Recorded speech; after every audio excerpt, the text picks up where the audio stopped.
जी, तो क्या हाल चाल है। आज के लेक्चर में अपन डिस्कस करेंगे ओशनोग्राफी का नेट का असाइनमेंट, दैट इज दी दिसंबर 2018। और अब तक अपन सॉल्व कर चुके थे 15, 16 एंड 17। नाउ 18 का जून का मैं करवा चुका हूँ। This is December of 2018। पहला क्वेश्चन आपको पूछा है कि major source of alkalinity in the river water. River water के अंदर जो मोस्ट अबंडेंट आपका रहता है, जो स्पीसीज होती है, वो होती है बाइकार्बोनेट्स।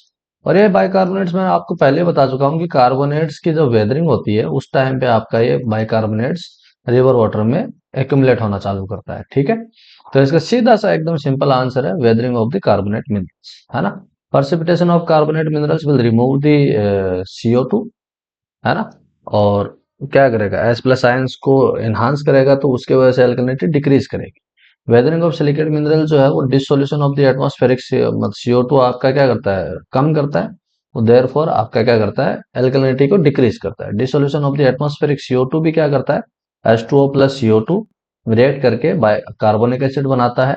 एक कार्बोनिक एसिड लेटर ऑन अपना H प्लस आयन रिलीज करता है, और ये H प्लस आयन क्या करता है, एल्कलिनिटी को फर्दर रिड्यूस करता है। ठीक है, फर्दर रिड्यूस करता है।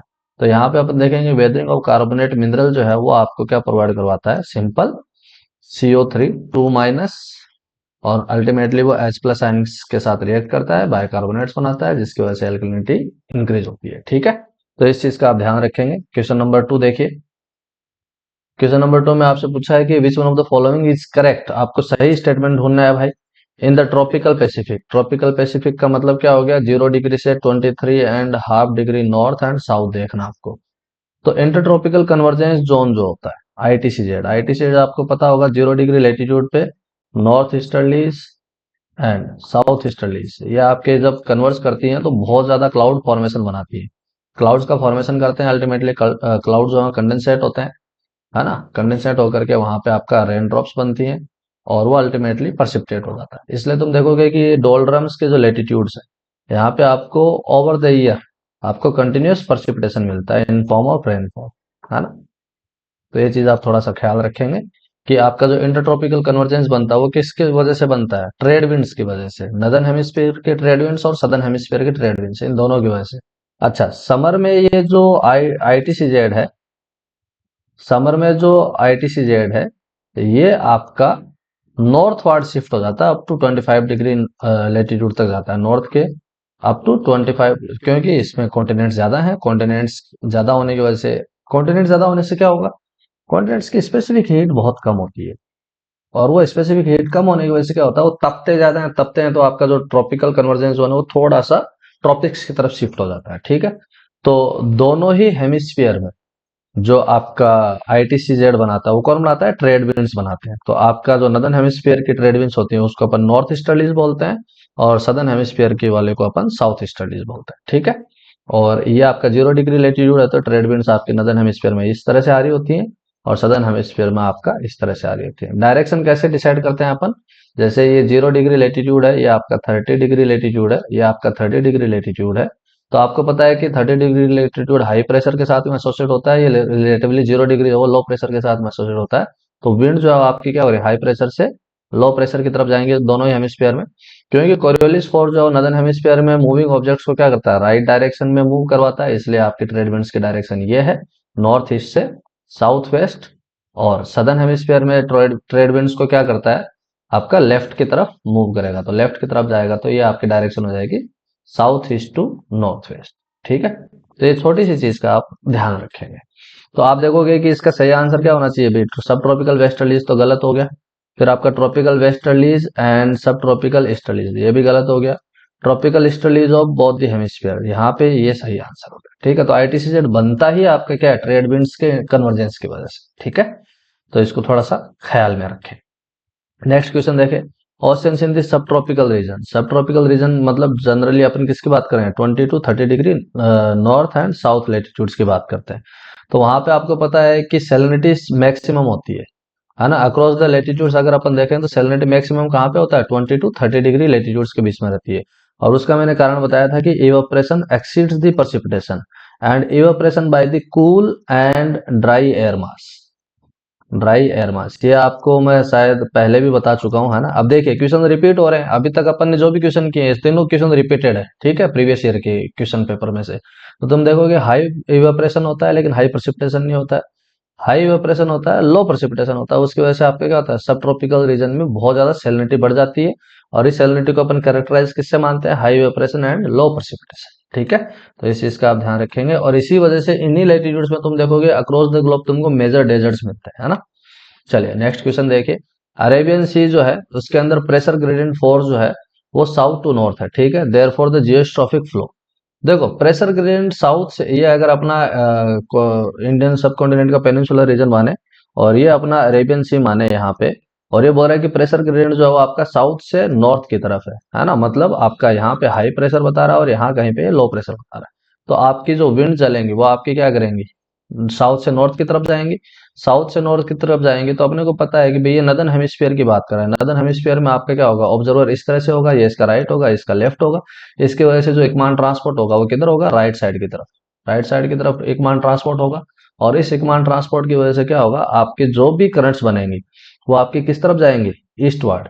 क्योंकि जैसे यहाँ पे आपका ये माउंट लाइक स्ट्रक्चर बनाएंगे, पहाड़ जैसा पानी का पहाड़ बनाएंगे, तो फ्लो एक्चुअली में क्या है, इस तरफ है, और आपका ग्रेविटी का फ्लो जो है वो क्या करने की कोशिश करेगा, इसको इधर लाने की कोशिश करेगा। तो यहाँ पे अगर अपन ऑब्जर्वर बिठाते हैं, ये इसका राइट है, ये इसका लेफ्ट है, ठीक है, ये इसका राइट है, ये इसका लेफ्ट है, तो इसकी अपोजिट डायरेक्शन में आपका क्या करेगा, कोरियोलिस फोर्स काम करेगा, और रिजल्टेंट जो आपका फ्लो जो आएगा वो किस तरफ आएगा, ईस्टवर्ड, ठीक है, ईस्टवर्ड। ये जियोस्ट्रॉफिक करंट का मैंने आपको एक पूरा कंसेप्ट बता रखा है, मेरे ओशनोग्राफी की जो लेक्चर है वहां पे मैंने जियोस्ट्रॉफिक करंट का एक वीडियो बनाया हुआ है। उस वीडियो को देखेंगे तो आपको एग्जैक्टली समझ में आएगा कि ये डायरेक्शन मैंने कैसे बनाई है, ठीक है। उस वीडियो को एक बार देख लेना, आपको एब्सोल्युटली क्लैरिटी आ जाएगी। चलिए नेक्स्ट क्वेश्चन देखिए। आपका बहुत सारा है कि for which of the following gases the Henry's law is highest. मैंने आपको जियोकेमिस्ट्री के लेक्चर में भी ये बताया था कि हेनरी का जो लॉ होता है वो आपका CO2 के लिए मैक्सिमम होता है, ठीक है। I would not discuss the law here, है ना, क्योंकि फिर आपका डिस्कशन थोड़ा अलग डायरेक्शन में चला जाएगा। बस ध्यान रखें कि CO2 के लिए हेनरीज का जो लॉ कांस्टेंट होता है वो मैक्सिमम होता है। उसके बाद में आपसे पूछा है कि which of the following will not be caused in the surface sea water by upwelling. Upwelling जो होती है, अपवेलिंग क्यों होती है, सबसे पहले तो सरफेस ऑफ डाइवर्जेंस उसके लिए चाहिए, ठीक है, सरफेस ऑफ डाइवर्जेंस इसके लिए चाहिए। जहां कहीं पे भी सरफेस ऑफ डाइवर्जेंस क्रिएट होगी, दो वाटर मास एक दूसरे से दूर जा रहे होंगे, तो नीचे से कोल्ड न्यूट्रिएंट वाटर जो है वो सरफेस पे आएगा। सरफेस पे जब आएगा तो वो क्या करेगा भाई, कोल्ड वाटर को सरफेस पे लेके आएगा, cold water will be reach to the surface. क्योंकि इस कोल्ड वाटर का टेम्परेचर बहुत कम है, इसकी वजह से इसके अंदर जो डिजोल्व गैसेज होंगी वो गैसेस का अमाउंट थोड़ा सा ज्यादा होगा, है ना। तो जैसे CO2 है वो इसके अंदर ज्यादा होगी, तो सरफेस पे CO2 की वजह से जो लगने वाला प्रेशर था वो क्या हो जाएगा, इंक्रीज होगा। तो partial pressure exerted by CO2 will be increased. क्योंकि ये नीचे से आया है, ऑक्सीजन मिनिमम जोन से नीचे से आया है, और उसके ऊपर आपका ऑक्सीजन रिच्ड वाटर लेयर था। तो आपका जब सरफेस पे आएगा तो सरफेस वाटर में क्या करेगा, ऑक्सीजन की थोड़ी सी कमी कर देगा। क्यों कर देगा, दो कारण है, एक तो इसकी बायोलॉजिकल प्रोडक्टिविटी ज्यादा होती है, उसकी वजह से क्या होगा, रेस्पिरेशन ज्यादा होगा, रेस्पिरेशन ज्यादा होगा तो CO2 विल बी इंक्रीज्ड, ठीक है। तो आप देखोगे कि ये आपका increase of partial pressure relative to pre upwelling, तो ये सही बात है। फिर डिक्रीज ऑफ पार्शियल प्रेशर, ये गलत बात है। डिक्रीज ऑफ डिजोल्व ऑक्सीजन, ये सही बात है।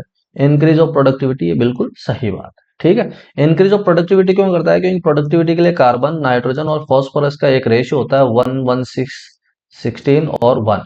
मतलब अगर फोटोसिंथेसिस करने के लिए कार्बन के 116 एटम चाहिए तो नाइट्रोजन के 16 चाहिए और फास्फोरस का एक एटम चाहिए। देयरफॉर ये न्यूट्रिएंट्स को क्या करता है, सप्लाई करता है, उसकी वजह से भाई प्रोडक्टिविटी एकदम से बूम फाड़ती है एकदम से, ठीक है।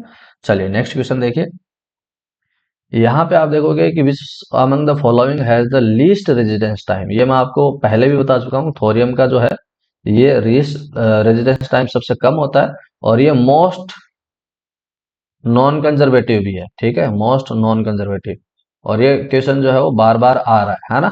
अभी तक तुम देखोगे कि जो 7 क्वेश्चन अपन ने डिस्कस किए हैं इनके कंसेप्ट अपन अर्लियर डिस्कशन में ऑलरेडी डिस्कस कर चुके हैं, है ना। तो तुम देख रहे हो कि अभी तक जितने भी क्वेश्चन आप देख रहे हो सब रिपीटेड क्वेश्चन है। चलिए नेक्स्ट क्वेश्चन देखिए। बस पूछने का तरीका अलग है। ये देखो ओशनिक कन्वेयर बेल्ट फिर से आ गया। मैं बताया था कि आपके वार्म करंट सरफेस पे रहते हैं और कोल्ड करंट जो है वो सब सरफेस पे सर्कुलेशन करते हैं और एक चक्की चलती रहती है ना। ये वार्म करंट सरफेस पे रहेगा, सब सरफेस में आपका कोल्ड करंट रहेगा। जहां पे सरफेस ऑफ डाइवर्जेंस क्रिएट होगी वहां पे आपका कोल्ड करंट ऊपर आएगा, जहां पे सरफेस ऑफ कन्वर्जेंस क्रिएट होगी वहां पे कोल्ड वाटर सबडक्ट कर जाएगा, है ना। और ये मैंने बोला भी था कि किसकी वजह से होता है, थर्मल एंड सैलिनिटी, थर्मोहेलाइन सर्कुलेशन बोलते हैं इसको अपन। और इस ओशन कन्वेयर बेल्ट को बनाने के लिए सब ट्रॉपिकल गायर जो होते हैं वो क्या होते हैं, इनएफिशिएंट होते हैं। मतलब subtropical gyre has nothing to do with the formation of oceanic conveyor belt.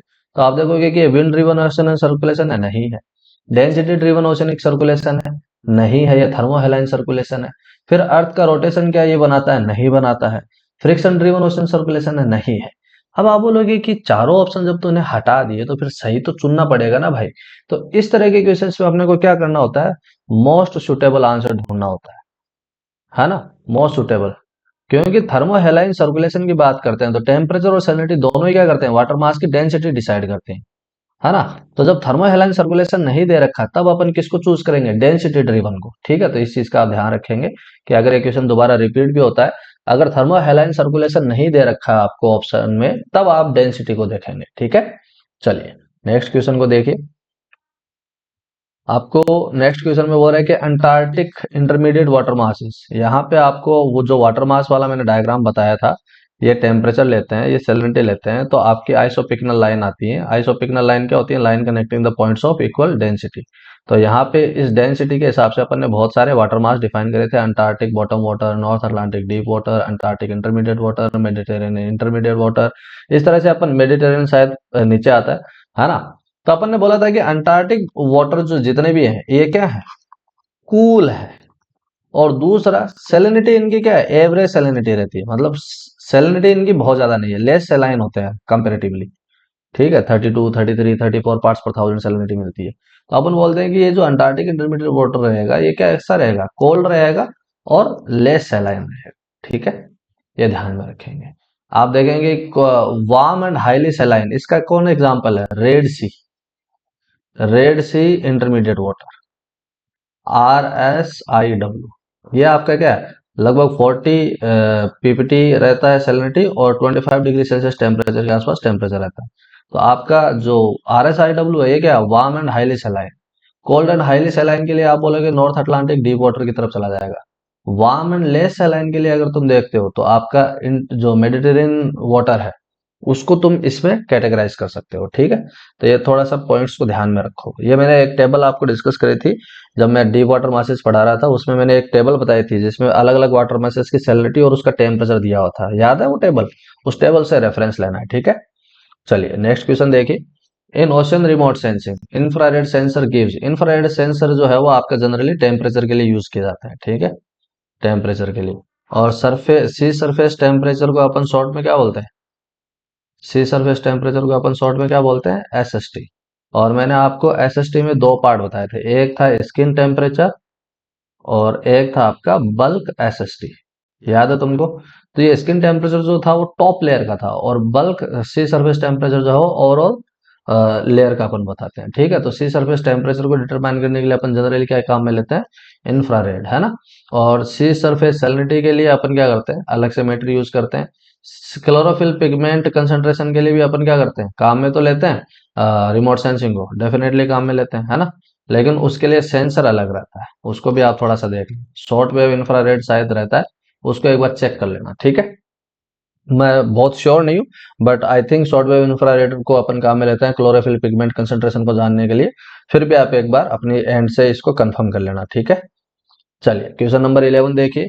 आपको क्या बोल रहा है कि in middle of the most estuaries, estuaries क्या होती है भाई, गलियारा होती है ना।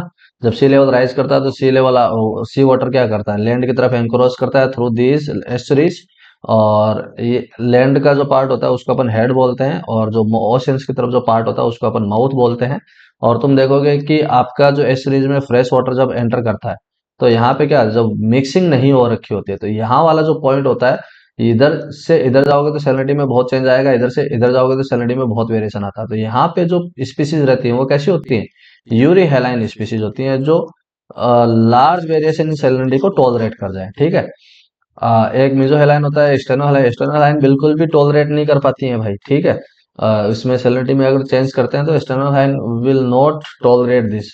तो ब्रेकियोपोड जो है वो वन ऑफ द स्टेनोहेलाइंस का एक एग्जांपल है, ब्रेकियोपोड्स, ठीक है। तो इसका आप थोड़ा सा ध्यान रखेंगे कि आपका मिडल ऑफ द एस्टरेज में आपको कौन मिलेगा, यूरेहेलाइन मिलेगा। एक मैंने आपको बताया होगा कि जैसे यहाँ पे एक एस्चुरी है और यहाँ पे रिवर वाटर आ रहा है और यहाँ पे आपका ओशनिक वाटर है, ठीक है। अगर आपका फ्रेश वाटर का इन्फ्लक्स ज्यादा है, फ्रेश वाटर का इन्फ्लक्स ज्यादा है, मिक्सिंग वीक है, मिक्सिंग वीक है, टाइड्स की पावर बहुत कम है, टाइड्स बहुत है और स्पेसिफिकली इफ टाइड है, तब आपका क्या होता है, फ्रेश वाटर जो है वो बहुत आगे की तरफ क्या करता है, एक चादर की तरफ फैल जाता है ना। जैसे जैसे ओशन की तरफ जाओगे वैसे वैसे क्या होता है, सैलिनिटी बढ़ती है। तो तुम देखते हो एक वेज शेप की स्ट्रक्चर बनती है, जिसमें तुम देखते हो जैसे जैसे डेप्थ की तरफ जाओगे वैसे वैसे क्या होता है, तुम्हारा सैलिनिटी की जो वर्टिकल थिकनेस है वो आपकी स्ट्रेटिफाइड वाटर कॉलम्स की बढ़ती जाती है, इसको अपन सॉल्ट वेज बोलते हैं, ठीक है। और जब आपका फ्रेश वाटर का इन्फ्लक्स कम होता है, मिक्सिंग बहुत स्ट्रांग होती है, टाइड्स हाई टाइड्स होती हैं, तब क्या होता है, हाई सलाइन वाटर यहाँ पे मिलता है, ठीक है। तो उस टाइम पे वर्टिकल मिक्सिंग होती है और आपका स्ट्रेटिफिकेशन नहीं मिलता है ना। तो इस तरह की चीजें मैंने आपको एस सीरीज वाले चैप्टर में पढ़ा रखी है, उसको एक बार कृपया करके देख लीजिएगा, आपको डाउट्स क्लियर हो जाएंगे। फिर क्वेश्चन नंबर 12 है, क्या बोल रहा है कि coral bleaching in Indian Ocean region is intensive. Coral bleaching का मतलब क्या होता है भाई, हाँ, कोरल ब्लीचिंग मतलब क्या होता है।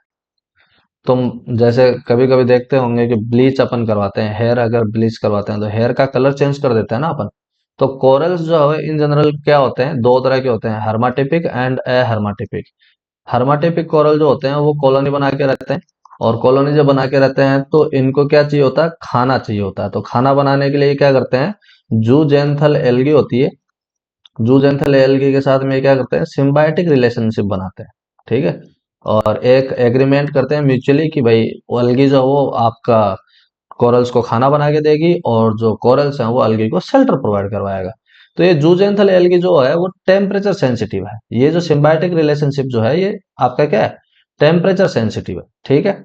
और टेम्परेचर सेंसिटिव है इसका मतलब क्या है कि आपके ये हाई टेम्परेचर मतलब 18 से 25 डिग्री सेल्सियस टेम्परेचर तक शायद ये सिम्बायोटिक रिलेशनशिप जो है वो सही रहता है। लेकिन इससे अगर टेम्परेचर ज्यादा बढ़ाते हो तो सिम्बायोटिक रिलेशनशिप में क्या ब्रेकअप हो जाता है, कोरल्स और अलगे का क्या होता है, ब्रेकअप हो जाता है। तो ब्रेकअप होता है तो अलगे क्या होती है, धीरे धीरे कोरल से हटना चालू हो जाती है। उसकी वजह से होता क्या है कि आपके कोरल जो है वो भूखे मरने लगते हैं, भूखे मरने लगते हैं तो क्या होती है, पूरा का पूरा कलर उड़ जाता है उसका बेचारे का, है ना। और आखिर में एक कंकाल सा पड़ा रहेगा, कुछ नहीं, मतलब देखने में ही मन नहीं करेगा। तो ये कब होता है, जब टेम्परेचर मैक्स होता है, टी मैक्स जब आता है ओशंस में, तब ये आपको ज्यादा देखने को मिलता है। तो इंडियन ओशन में टी मैक्स आपको कब देखने को मिलता है, मई जून के मंथ में, है ना। तो मई जून के मंथ में आपका ये कोरल ब्लीचिंग जो होती है वो काफी अच्छे से देखने को मिलती है, ठीक है। तो इसका आप थोड़ा सा ध्यान रखें। चलिए नेक्स्ट क्वेश्चन देखिए। नेक्स्ट क्वेश्चन आपको क्या हो रहा है कि which one of the following represent the suitable condition for the formation of low stand wells. अगर सीक्वेंस स्ट्रेटिग्राफी आपने पढ़ी है ना, तो वेज बनाने के लिए आपको क्या चाहिए भाई, पहले आपको डिपोजिशन चाहिए जब आपका लो स्टैंड सिस्टम था, है ना। और उसके बाद में क्या है, अर्ली राइज, वहां पे जब डिपोजिशन होता है तब आपका एक टेबुलर सेडिमेंटेशन नहीं होकर के एक वेज शेप का सेडिमेंटेशन होता है, जिसको अपन क्या बोलते हैं, लो स्टैंड वेज बोलते हैं। तो इसके लिए सबसे जरूरी क्या है, deposition during the sea level, low stand and early rise. अगर सीक्वेंस स्टेडियोग्राफी आपने पढ़ी है थोड़ी सी भी, तो आपको सिस्टम ट्रैक्ट्स के बारे में आइडिया होगा, है ना। हाई स्टैंड सिस्टम ट्रैक्ट होते हैं, है ना, लो स्टैंड सिस्टम ट्रैक्ट होते हैं, है ना। मैक्सिमम फ्लडिंग सरफेस आपकी आती है, अनकन्फर्मिटी बनती है, ऑन लैप और ऑफ लैप डाउन लैप ये बनते हैं। तो वो थोड़ा सा आप सीक्वेंस का देख लेना, देखोगे तो ये क्वेश्चन बहुत आराम से हो जाएगा। चलिए, ये क्वेश्चन तो सही से दिख नहीं रहा है, चलिए इसको छोड़ते हैं, नेक्स्ट क्वेश्चन देखते हैं। हाँ, pH of water in Bahamas, ये माइनस नहीं है, ये अप्रोक्सीमेट है, ठीक है, ये अप्रोक्सीमेट है। आपको पता है कि पीएच जब आपका 8 है, इसका मतलब क्या है, एल्कलाइन इन्वायरमेंट है। और एल्कलाइन इन्वायरमेंट है तो उस केस में आप देखोगे कि भाई पी अगर सैलिनिटी एवरेज सैलिनिटी है, मतलब 34-35 पार्ट्स पर 1000 के आसपास सैलिनिटी होती है, तो मैंने आपको एक चीज बताई थी कि अगर पीएच आपकी एवरेज पीएच हो और सैलिनिटी आपकी एवरेज सैलिनिटी हो 35 पार्ट्स पर 1000 के आसपास हो, तो उस टाइम पे कार्बन की जो स्पीसीज एग्जिस्ट करती है सबसे ज्यादा, वो कौन है? बाइकार्बोनेट्स है। ये मैंने आपको बताया था, almost 90% of the carbon species में कौन होता है? बाइकार्बोनेट्स होते हैं। तो यहाँ पे एक तो ये ऑप्शन है और एक ये ऑप्शन है, ठीक है। तो यहाँ पे तुम देखोगे कि CO3 2- जो है वो ये जो सी ऑप्शन है ना, इसमें H2CO3 है, ठीक है, H2CO3। अब अगर pH 4 के आसपास है, मतलब इन्वायरमेंट एसिडिक है, एसिडिक इन्वायरमेंट है, इसका मतलब क्या है कि बफर सिस्टम काम करना चालू करेगा। बहुत कम हो गई पीएच, तो ओशियनिक बफर सिस्टम क्या करेगा? बाइकार्बोनेट्स को बोलेगा कि एक H+ के साथ में रिएक्ट करके H2CO3 बनाओ, और जो सी वाटर है, prevent the sea water to become too acidic, इतना भी एसिडिक मत बनने दो कि भाई बाकी चीजों को नुकसान हो जाए, ठीक है। तो ये क्या करता है? H+ आयन को वापस खींचता है इस प्रोसेस से, जिसको अपन बोलते हैं oceanic buffer system, carbon buffer system या कार्बोनेट बफर सिस्टम। और कार्बोनेट बफर सिस्टम क्या करता है? H2CO3 के स्टेबिलिटी को इंक्रीज कर, ठीक है। तो तुम देखोगे कि आपका जो पीएच अगर 8 के आसपास है, तो वहां पे आपको कार्बन की स्पीसीज कौन मिलेगी? HCO3- और ये जो H2CO3। तो option C would be your correct answer, ठीक है। तो ध्यान रखना इसका। चलिए क्वेश्चन नंबर 16 देखिए। What will be the thickness of moving oceanic lithosphere at a distance of 100 kilometer? इसका एक फॉर्मूला है, ठीक है। ओशन फ्लोर थिकनेस निकालने का, ओशन फ्लोर थिकनेस निकालने का, क्योंकि देखो वेलोसिटी का फॉर्मूला क्या होता है? Distance upon time. तो तुमको यहाँ पे वेलोसिटी दे रखी है 1 मिलीमीटर पर ईयर, और डिस्टेंस तुमको कितना दे रखा है? 100।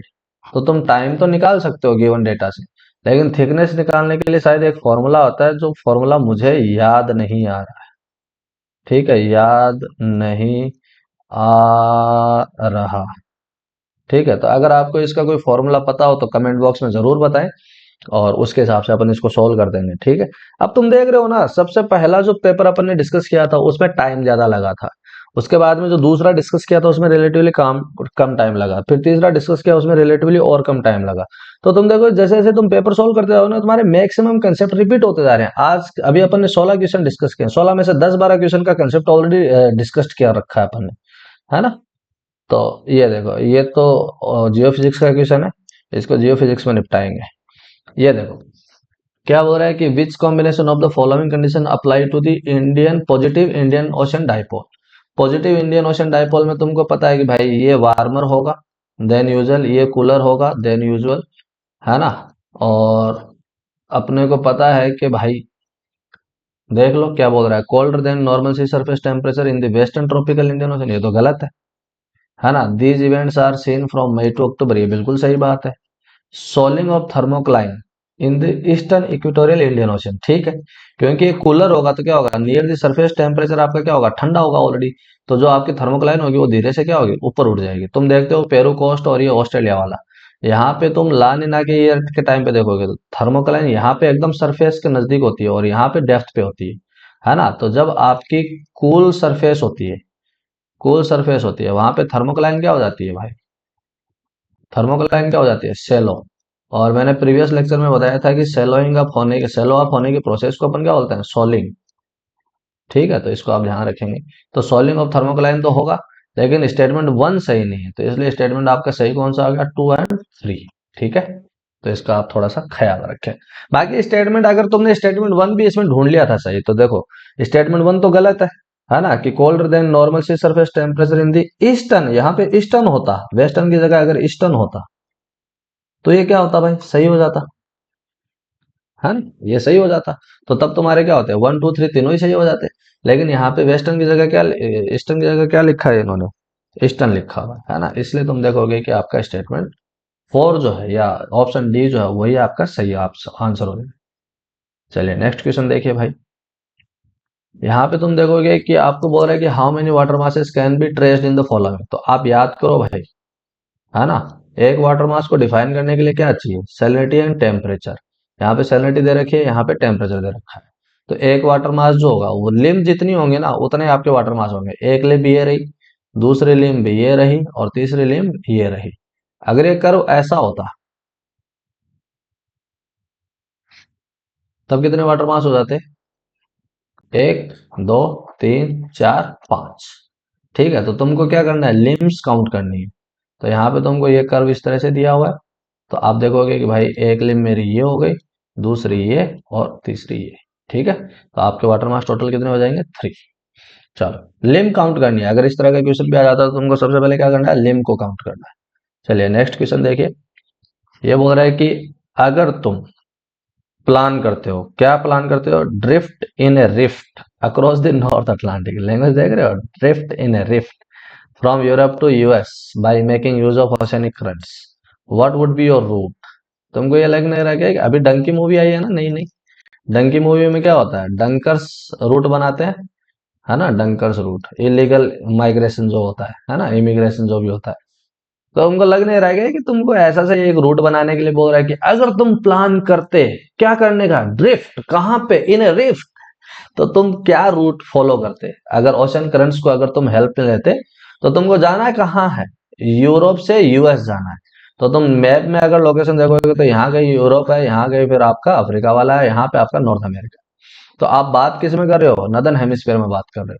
तो यूरोप में अगर तुम यहाँ कहीं हो तो तुमको सबसे पहले केंद्रीय करंट पकड़ना पड़ेगा, फिर नॉर्थ इक्वेटोरियल करंट पकड़ना पड़ेगा, फिर तुमको गल्फ स्ट्रीम पकड़नी पड़ेगी, है ना। सीधा तो आ नहीं सकते भाई, है ना, क्यों नहीं आ सकते, क्योंकि आपका जो ओशनिक करंट है वो आपको ड्रिफ्ट करवा देंगे।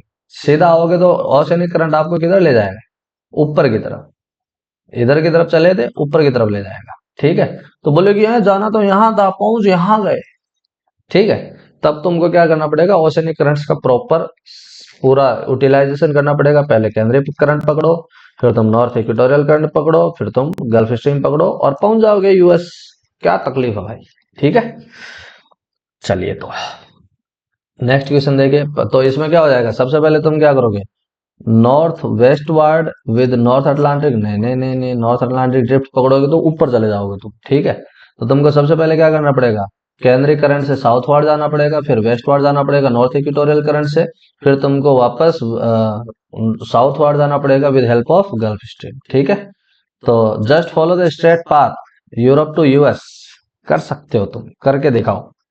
ठीक है, और तुम करके दिखाओ और फिर यहां आओ कि देखो भाई, सीधा पार, सीधा रास्ता से भी अपन जा सकते हैं, आड़ा टेढ़ा मेढ़ा क्यों करना है। पहले केंद्रीय करंट पकड़ के मैं नीचे आऊं, फिर नॉर्थ इक्वेटोरियल करंट पकड़ के मैं वेस्ट पे जाऊं, फिर वेस्टर्न बाउंड्री पकड़ के मैं गल्फ स्ट्रीम पकड़ करके यूएस जाऊं। इतना माथापौड़ी क्यों करनी है, सीधा ही जाओ ना, है ना। सीधा नहीं जा सकते। ठीक है, हाँ, तुम गलत प्रूव करना चाहो तो आई डोंट माइंड। चलिए नेक्स्ट क्वेश्चन देखिए। ड्यूरिंग विंटर, ये आगे आगे, अरे ये क्वेश्चन कितनी बार आएगा, the waste India coastal current क्या करता है, लो सैलिनिटी वाटर मास, लो सैलिनिटी वाटर मास को क्या करता है भाई, साउथ से नॉर्थ की तरफ लेके जाता है, यही तो है। तो टुवर्ड्स नॉर्थ कैरिंग लो सैलिनिटी वाटर मास, सही हो गया, टुवर्ड्स साउथ कैरिंग लो सैलिनिटी वाटर मास ना, towards north carrying high salinity water mass ना, ये तो समर में होता है, तो आपको विंटर में पूछा है। ठीक है, तो ये थोड़ा सा ध्यान रखें भाई। ये क्वेश्चन देखो, ये आपसे पूछ रहा है कि which of the following combinations of the coast and wind given in the diagram will lead to the upwelling, upwelling के लिए पूछ रहा है। अपवेलिंग आपको पता है कि भाई अपवेलिंग करवाने के लिए क्या चाहिए, surface of divergence, surface of divergence चाहिए। और सरफेस ऑफ डाइवर्जेंस करवाने के लिए तुमको क्या करना पड़ेगा, देखना पड़ेगा। पहला ए डायग्राम देखो, ए डायग्राम में तुमको क्या दे रखा है, ये लैंड पार्ट दे रखा है और विंड डायरेक्शन तुमको इधर दे रखी है, और बात किस में कर रहा है, सदर्न हेमिस्फीयर में। तो जब विंड डायरेक्शन तुमको ये दे रखी है नॉर्थ वार्ड, तो तुम्हारा ये रहा ऑब्जर्वर, ये रहा राइट इसका, और ये रहा लेफ्ट। अपने को पता है सदर्न हेमिस्फीयर में एकमान ट्रांसपोर्ट किधर की तरफ जाएगा, लेफ्ट की तरफ। तो यहाँ पे क्या करेगा भाई, पानी इकट्ठा करेगा, और पानी इकट्ठा करेगा तो क्या होगा, डाउन वेलिंग होगी। तो ए के अंदर क्या होगी, डाउन वेलिंग। ठीक है, दूसरा बी देखो तुम, बी में तुमको बोल रहा है कि भाई विंड की डायरेक्शन ऐसी है लेकिन लैंड पार्ट इधर आ गया है, तो तुम देखोगे कि भाई काम तो वही करेगा ना, लेफ्ट की तरफ पानी को क्या करेगा, एकमान ट्रांसपोर्ट डाइवर्स करेगा, और डाइवर्स करेगा तो तुम देखोगे कि यहाँ पे क्या हो गया, एक सरफेस ऑफ डाइवर्जेंस क्रिएट होगी। तो बी पे आपका, यहाँ पे बी पे क्या हो जाएगा, अपवेलिंग, है ना। सी का देखो, सी में तुमको लैंड पार्ट इधर दिया है, लैंड पार्ट इधर दिया है, और विंड डायरेक्शन चेंज कर दी, तो ये तुम्हारा लेफ्ट या राइट। तो लेफ्ट की तरफ आपका वाटर मास जाएगा, तो अगेन क्या होगा, यहाँ पे सरफेस ऑफ डाइवर्जेंस क्रिएट होगी, तो यहाँ पे फिर सी पे क्या होगा, अपवेलिंग। डी वाले को तुम देखो ध्यान से, डी वाले में लैंड पार्ट तुमको इधर दे दिया और विंड डायरेक्शन, तो ये आपका राइट है, ये लेफ्ट है, तो पानी इक्वल ट्रांसपोर्ट की वजह से क्या होगा, लैंड की तरफ जाएगा, तो यहाँ पे आपका क्या होगा, पानी इकट्ठा होगा, पानी इकट्ठा होगा तो क्या होगा, डाउन वेल करेगा, तो ए एंड डी पे क्या होगी, डाउन वेलिंग, और बी एंड सी पे तुम्हारे क्या होगी, अपवेलिंग। ठीक है, सिंपल है भाई, आसान हो, कर लोगे आराम से। चलिए नेक्स्ट क्वेश्चन देखो, यहाँ पे तुमको दिखाया हुआ है, identify the correct representation for following profiles in tropical oceans. तुम देखो भाई, ये जो है ये बढ़ता जा रहा है, ये जो है ये घटता जा रहा है, डेप्थ के साथ में ये यूनिफॉर्म है ना, डेप्थ के साथ में ये क्या है, यूनिफॉर्म है, और डेप्थ के साथ में ये पहले बढ़ा, फिर घटा, फिर वापस बढ़ा, तो ये जो अजीबोगरीब है, ये ऑक्सीजन मिनिमम लेयर में ही हो सकता है भाई, तो ये डी जो है ये 100% क्या है, ऑक्सीजन के लिए है ना। क्लोरीन का रेजिडेंस टाइम इतना ज्यादा है कि वो यूनिफॉर्मली डिस्ट्रीब्यूट हो जाता है, तो ये सी वाला क्या होगा, 100% क्लोराइड होगा, क्लोराइड। समझ में आ गया। अब तुमको ये देखना है कि भाई ए किसके लिए और बी किसके लिए, सी और डी को तो तुमने फिक्स कर दिया, डी को तुमने क्या कर दिया, ऑक्सीजन बना दिया, तो डी ऑक्सीजन तुम्हारा किस में है, सिर्फ बी ऑप्शन में है, और सी जो है वो क्लोराइड तुम्हारा किस में है, सिर्फ बी ऑप्शन में है।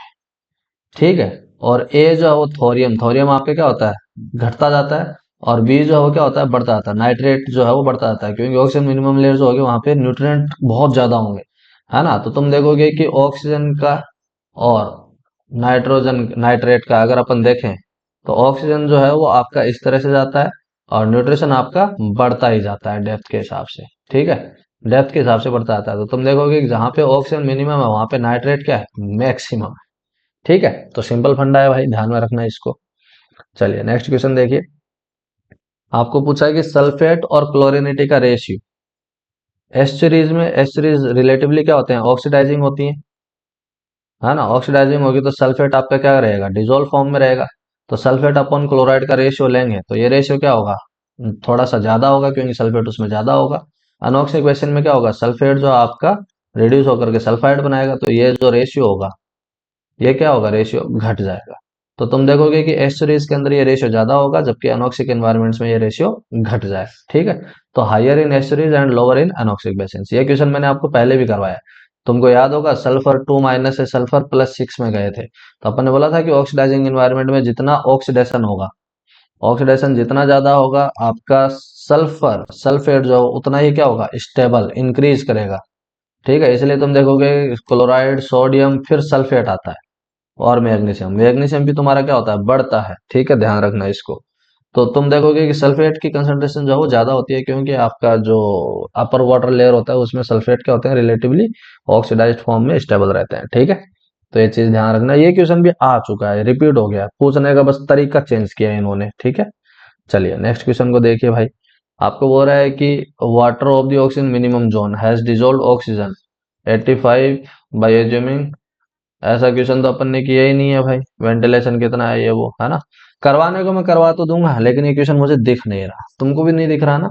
जब भी ऐसे क्वेश्चन दिख जाए क्या करना है, सत सत नमन करना है, धन्यवाद देना है कि आपने दर्शन दिए, लेकिन हम अभी जीवन के किसी और पड़ाव की तरफ जा रहे हैं, तो माफी चाहते हैं कि हम आपको समय नहीं दे पाए।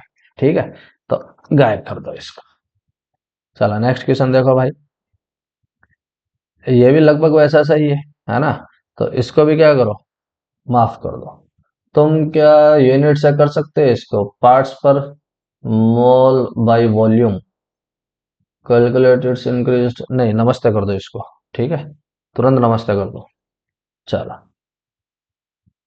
अब यहाँ पे देखो 27 में आपको क्या बोल रहा है कि using the given information, graphical model depicting the corals, algal craters and fish to fishing pressure, deduce the ideal condition. तो तुमको यहाँ पे देख रहा है कि फिश का नंबर यहाँ बढ़ रहा है, कोरल्स का नंबर यहाँ बढ़ रहा है, और सी आर्किन्स का नंबर इधर बढ़ रहा है। तुमको देखना है कि भाई क्या बताना है using the given depicting response of corals algal grazers sea urchins. Sea urchins क्या करते हैं भाई, अलगी खाते हैं। अलगी अगर खाएंगे तो भाई कोरल्स की ग्रोथ किधर से होएगी, अगर मेरे को कोरल्स बढ़ाना है तो मेरे को सी अर्किन्स को कम करना पड़ेगा। ठीक है, तो तुम देखोगे कि कोरल्स का अगर मुझे रेशियो बढ़ाना है, कोरल्स अपॉन अलगी, कोरल्स और अलगल रेशियो, है ना, इंक्रीज करना है, मतलब कोरल्स बढ़ेंगे, है ना। कोरल्स तभी बढ़ेंगे जब तुम्हारा अलगी बढ़ेगा, अलगी तुम्हारा तभी बढ़ेगा जब तुम सी अर्किन्स को खा जाओगे, सी अर्किन्स को कम करोगे। तो यहाँ पे क्या करना पड़ेगा, अबंडेंट सी अर्किन्स, ना ना ना ना, सी अर्किन्स बढ़ाएंगे। सी अर्किन्स क्या होते हैं, इकानोडर्मेटा होते हैं ना भाई, living living representative of the echinodermata, living representative of echinodermata, triploblastic coelomate grade oligomerous body plan, याद है तुमको, triploblastic coelomate grade with oligomerous body plan, oligomerous body plan, ठीक है। तो तुम देखोगे कि भाई higher removal of sea urchins and increasing fishing, तो ये क्या करेगा, तुम्हारा कोरल्स वाला जो पार्ट है वो बढ़ा देगा। ठीक है, तो ये चीज ध्यान रखेंगे आप। चलिए नेक्स्ट क्वेश्चन देखिए, identify the correct sequence of trophic cascade from the following, मतलब सक्सेसिव स्टेजेस आपको बतानी है। तो मेराइन ऑर्गेनिजम्स में केल्प्स क्या है भाई, अलगी है, सी अर्किन्स क्या है, living representative Echinodermata, killer whales हैं, सी ओटर्स हैं। तो तुम एक चीज बताओ, किलर व्हेल्स जो होंगी, किलर व्हेल जो होंगी वो भाई सी ओटर्स को खाएंगी, सी ओटर जो है वो सी अर्किन्स को खाएगा। और अभी प्रीवियस क्वेश्चन में अपन ने देखा कि सी अर्किन किसको खाता है, अलगी को खाता है ना। तो तुम देखोगे जो सक्सेसिव स्टेजेस होंगी वो क्या होंगी, आपका किलर व्हेल, किलर व्हेल खाएगा सी ओटर खाएगा सी अर्किन खाएगा अलगी। तो तुम देखो कि ये जो आपका ऑप्शन 2 है ये परफेक्टली फिट हो रहा है यहाँ पे, है ना, ये कैल्स, छोटी छोटी चीजें ध्यान में रखो। यहाँ पे देखो 29 का ये क्वेश्चन काफी बार आया है ना, और ये क्वेश्चन जो काफी बार आया है इसको मैं थोड़ा सा, अगेन वही पूछ रहा है भाई, सीसीडी है, आपको बोल रहा है कि ये 3 किलोमीटर की डेप्थ है, ये आपका 5 किलोमीटर की डेप्थ है। 3 किलोमीटर की डेप्थ में आपको कौन मिलेगा भाई, केल साइड मिलेगा। 5 किलोमीटर की डेप्थ पे कौन मिलेगा, ओपेल मिलेगा। तो जहाँ पे केल साइड मिलेगा वहां पे ओपेल नहीं मिलेगा, और जहाँ पे ओपेल मिलेगा वहां पे केल साइड नहीं मिलेगा। ठीक है, तो तुम देखोगे कि भाई केल साइड जो है वो 3 किलोमीटर की डेप्थ प्रिजर्व होगा तो वहां पे ओपेल डिजोल्व होगा, केल साइड 5 किलोमीटर की डेप्थ पे डिजोल्व होगा तो ओपेल वहां पे प्रिजर्व होगा। तो option 1 would be your correct answer. ठीक है, तो ये चीज आप थोड़ा सा ध्यान रखेंगे, ये क्वेश्चन बहुत इजी है, ये कर सकते हो तुम आराम से। चलो, तो इतने ही क्वेश्चन थे इसमें। Thank you so much for watching this video lecture and I wish you very very all the best for your examinations. Tata.